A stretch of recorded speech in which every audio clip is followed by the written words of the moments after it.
పెట్టామండి, అన్నిట్లలో స్వేచ్ఛగా ఉండాలని చెప్పేసి ఆమె ఏది అంటే అణిగి మణిగి ఉండకూడదు, స్వేచ్ఛగా ఫ్రీగా ఆమె ఆ పేరు పెట్టినందుకు చాలా సంతోషిస్తుండే. 40 సంవత్సరాలు నా బిడ్డకి 40 సంవత్సరాలు తను మా దగ్గర పెరగలేదు. మేము పుట్టగానే మా కోడలు మా ఆడబిడ్డ దగ్గర 4 నెలల నుంచి తను అక్కడనే మేమిద్దరం ఉద్యమంలో ఉండేవాళ్ళము. తను ఇక్కడ మా కోడలు 4 నెలల నుంచి తనని పెంచింది, తానే తల్లి. మేము ఆమెకు ఏమి చేయలేదండి. ఎప్పుడు నన్ను అట్లెందుకు పెట్టిర్రు మీరని మమ్మల్ని ఎప్పుడు ప్రశ్నించలేదండి, మమ్మల్ని ఎప్పుడు కూడా తిట్టలేదు.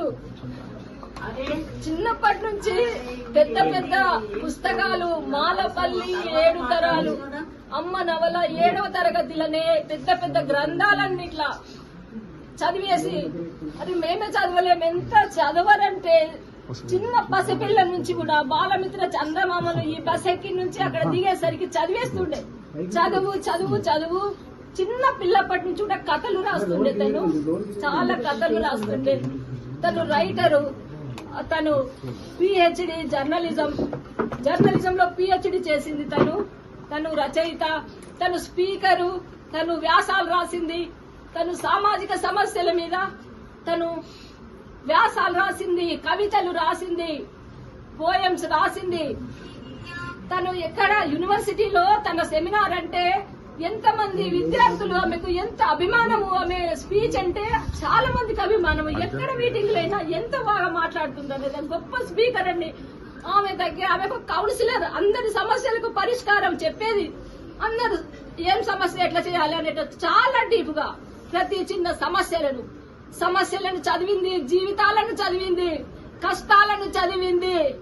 ఇప్పుడు తను ఒక పోరాట యోధురాలుగా ఏ సమస్యనైనా ఎట్లా ఎదుర్కోవాలని తను చాలా ఒక ఉన్నతమైన స్థాయికి వెళ్ళినటువంటి ఒక మేధావి. 20 సంవత్సరాల తన జర్నలిస్టు జీవితం, 20 సంవత్సరాలు తన జర్నలిస్టు జీవితం. అది తను డిబేట్స్ చేసింది, తను ఇంటర్వ్యూస్ చేసింది, ఫీల్డ్ మీదకి వెళ్ళింది.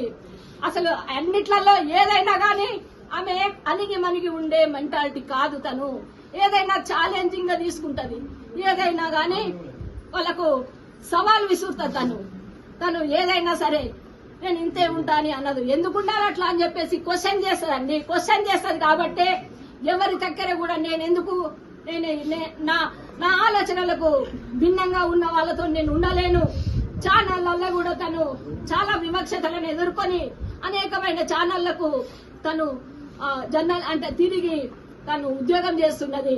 ఇప్పుడు టీ న్యూస్ లో స్పెషల్ కరస్పాండెంట్ గా తను చేస్తున్నది. ఇప్పుడే హెచ్ఓడి, మొన్ననే హెచ్ఓడిగా కూడా ఇచ్చారు. Head of the department.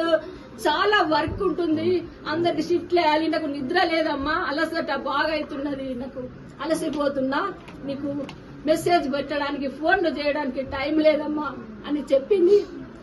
ఎన్ని సమస్యలకు తను ఏంటంటే నా సమస్య నేనే పరిష్కారం చేసుకుంటా, నాకు తెలుసమ్మా, నా సమస్యకు నేను పరిష్కారం చేసుకోవాలి, వేరే వాళ్ళు ఎవరు కూడా చేయలేరు. అంత కాన్ఫిడెన్స్ ఉన్నటువంటి ఆమె ఏ పర్సనల్ సమస్యలైనా గానీ ఆమె అట్లనే డీల్ చేసుకుంటున్నది. ఎంతమందికో ఆమె ధైర్యం చెప్పింది. అలాంటి ఆమెను ఇట్లా కథ అసలు మేము పోయేసరికి శవం కనిపిస్తుందంటే నిజంగా చంపిపోయిండ్రేమో, చంపి ఇట్లా వేలాడదీసిండ్రేమో అన్నట్లు అక్కడ కనిపిస్తున్నది అన్నట్టు. చాలా అనుమానాస్పదంగా కనిపిస్తున్నది. ఎవరు నేరస్తులున్నారో మేము పోలీస్ స్టేషన్ లో కేసు పెట్టినాము. ఆ కేసు ప్రకారము వాళ్ళు ఫోన్లు తీసుకున్నారు. ఇన్వెస్టిగేషన్ చేసి ఆ నేరస్తునికి కఠిన శిక్ష విధించాలి. ఇంకా ఏ మహిళలు కూడా ఇలాంటి ఒక దానికి గురి కాకుండా ఉండేటట్టు మోసకారులు ఎట్లా మహిళలను ఏ రకంగా మోసం చేయవచ్చు అనేటటువంటి మోసకారులు కూడా ఈ సమాజంలో ఉన్నారు. అలాంటి అంటే ఆమె ఎంత ధైర్యం ఉన్నామే, ఆమె ఎంత అంటే నిజంగానే ఆమెను చంపి ఉరేసి ఇంకా ఏ డోర్ల నుంచి ఎన్ని రోజుల నుంచి ఏమి ప్లాన్లు వేసుకొని ఏమి జరుగుతున్నాయో చాలా అనుమానాస్పదంగా అక్కడ కనిపించింది. అది అందుకోసం మీరు నేరస్తులను శిక్షించాలి, ఇన్వెస్టిగేషన్ వాళ్ళు చేసి తొందరగా నేరస్తులను శిక్షించాలని మేము కోరుకుంటున్నాం. చివరిగా మీతో ఎప్పుడు మాట్లాడారు? నిన్న మార్నింగ్ మాట్లాడిందండి. పాపకి స్కూల్ కి బ్రేక్ఫాస్ట్ కోసము పాపకి ఇక్కడ మా గ్యాస్ మంట మండింది. మా గ్యాస్ అది మొత్తం స్టవ్, అందుకోసము అది ఇంకా బేబీ ఇట్లా అయిపోయిందంటే, సరే మీరు అది ఆఫ్ చేయండి, మీరేం చేయొద్దు, హోటల్కి వెళ్ళి పార్సల్ తెచ్చుకొని పాప స్కూల్కి వెళ్ళిపోతుంది, మీరు అసలే మెకానిక్ వచ్చినాక తర్వాతనే మీరు అది చేయండి, మీరేం ముట్టొద్దు, మీరు జాగ్రత్తగా ఉండండి అని మాట్లాడింది పొద్దున. మళ్ళీ మధ్యాహ్నం మెకానిక్ వచ్చి చేసిపోయినాక నేను జిమ్ అక్కడ పార్క్ పోయేసి వచ్చినా ఇట్లా అయిపోయింది, బాగా అయిపోయింది బేబీ అని మెసేజ్ పెట్టినా ఓకే అని పెట్టింది అంతే. ఎందుకంటే తనకు అన్ని ఫోన్లు బిజీ ఉంటది, చదువుతుంది అని నేను ఊరికే డిస్టర్బ్ చేయను, ఫోన్లు చేసి మెసేజ్ మాత్రమే పెడతాను. తను పాప కూడా స్కూల్ కి పోయింది. స్కూల్ నుంచి మా హస్బెండ్ వాళ్ళ తాతయ్య తీసుకొచ్చిండు స్టేషనరీ సామాను కొనిచ్చి. అప్పుడు కూడా అమ్మాయి స్కూల్కి వెళ్ళి వచ్చినాక అమ్మ నేను ఇక్కడికి వచ్చిన రామ్నగర్ అని కాల్ చేసింది.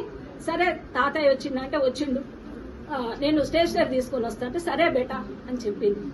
అదే అమ్మ రొట్టెలు ఎందుకమ్మా అంటే సరే రేపు మంచిగా మనం స్పెషల్ తెప్పించుకొని తిందాం బేటా అని కూడా తను చెప్పిందట. పాపతో 4 గంటలకి పాపతో కూడా ఫోన్ లో మాట్లాడింది. మేము అనుమానాలు ఏదున్నా అక్కడ పోలీస్ స్టేషన్ లో పెట్టామండి. దయచేసి మీరు పోలీస్ స్టేషన్ కి వెళ్ళి మేమేం పెట్టినామో అక్కడ మీరు చూసుకోండి దయచేసి.